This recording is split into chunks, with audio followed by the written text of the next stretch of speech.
Salam à tous les DZ et à tous les amoureux de football, j'espère que vous allez bien, bienvenue sur ma chaîne.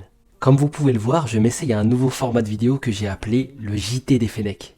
Mais avant de commencer, lâche-moi un like et abonne-toi à la chaîne si ce n'est pas encore fait. Sache que je suis sur Instagram, Twitter, TikTok et Facebook, rejoins-moi, les liens sont dans la description. Dans cette vidéo et désormais chaque mardi, on va traiter de l'actualité de la semaine autour de la sélection algérienne. Et en ce moment, on peut dire qu'on est vraiment gâté.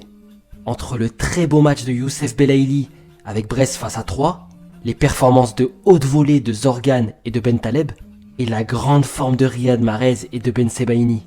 On peut le dire, nos joueurs ils sont vraiment bien en ce moment.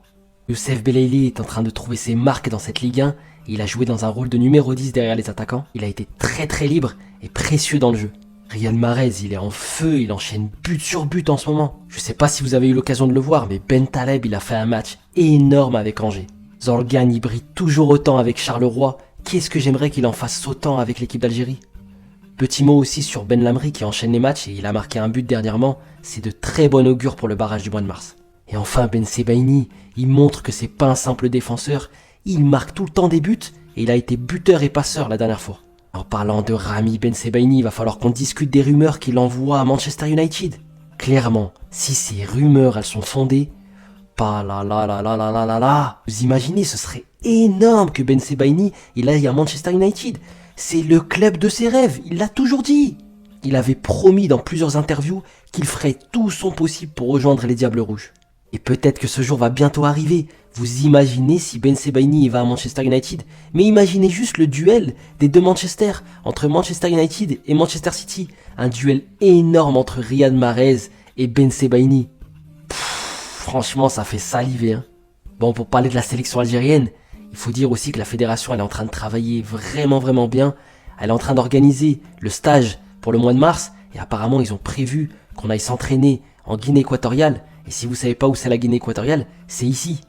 Donc comme vous l'avez vu, on est à côté du Cameroun, et si on s'entraîne là-bas, on sera dans les mêmes conditions météorologiques qu'il y a au Cameroun. Donc dans ce cas-là, il y aura plus d'excuses. C'est vraiment une décision intelligente de notre fédération qui a enfin bien travaillé. Après le fiasco qu'on a vécu pendant la CAN au Cameroun, là sincèrement, on a mis toutes les chances de notre côté. Maintenant, c'est aux joueurs de faire le travail. On apprend aussi qu'il y a beaucoup de choses qui se passent en ce moment en coulisses dans la fédération algérienne. J'espère vraiment qu'on n'est pas dans une lutte de pouvoir et que les égos vont être mis de côté pour se concentrer uniquement sur une chose, c'est le barrage du mois de mars. Du côté des absents, il y a Bedran et Attal qui ont eu une grosse blessure. Je pense que ça va être compliqué de les avoir pour le mois de mars. Donc Attal, ça va vraiment être une perte importante pour notre équipe. Malgré tout, je garde toute confiance à Ben Ayada. C'est un vrai guerrier, mais il va avoir un duel énorme à jouer contre Karl Toko Ekambi, qui est très en forme en ce moment. Petit point aussi sur la pelouse de Blida. D'après les Camerounais, on aurait une pelouse qui est catastrophique, mais en fait c'est que des fausses rumeurs. On a vu la pelouse de Blida dernièrement, il y a eu des photos et des vidéos qui ont été prises. Elle est en merveilleux état et c'est une excellente nouvelle pour la sélection algérienne. Vous pouvez le voir ici, l'état il est incroyable. Donc là pour le match retour, on aura normalement un stade rempli. Les supporters ils vont être en flammes et on aura une pelouse normalement de qualité.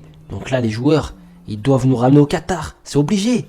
Le seul souci qu'on a à présent, c'est de faire le job au Cameroun. Et j'espère que Belmadi, il va gagner son duel contre l'entraîneur adverse. En parlant du Cameroun, on vient d'apprendre que les deux matchs vont se jouer avec 3 jours d'écart. Ça va vraiment être chaud physiquement.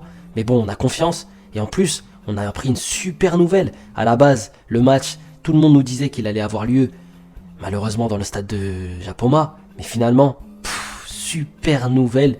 Le match, il va avoir lieu dans le stade de Olembe, à Yaoundé. Et la pelouse, elle est quand même pas mal là-bas. Donc là, franchement, nos joueurs, ils ont pas d'excuses. J'espère qu'ils vont être performants. Les Camerounais, en plus, ils sont en train de vivre quelques secousses en interne avec Samuel Eto'o qui est vraiment contesté. Son élection, elle pourrait être révisée et ça se peut qu'il va être démis de ses fonctions. Vous savez, il est président actuellement de la FECAFOOT, alors que ça se peut qu'il ne le sera plus d'ici quelques semaines. Donc voilà les frérots pour cette actualité de la semaine. J'espère que ce nouveau format vous a plu. Donne-moi ton avis dans les commentaires. Comme toujours, si t'as kiffé la vidéo, lâche-moi un like et abonne-toi à la chaîne pour suivre mes prochaines vidéos. En attendant les frérots, prenez soin de vous et à très bientôt, Inch'Allah.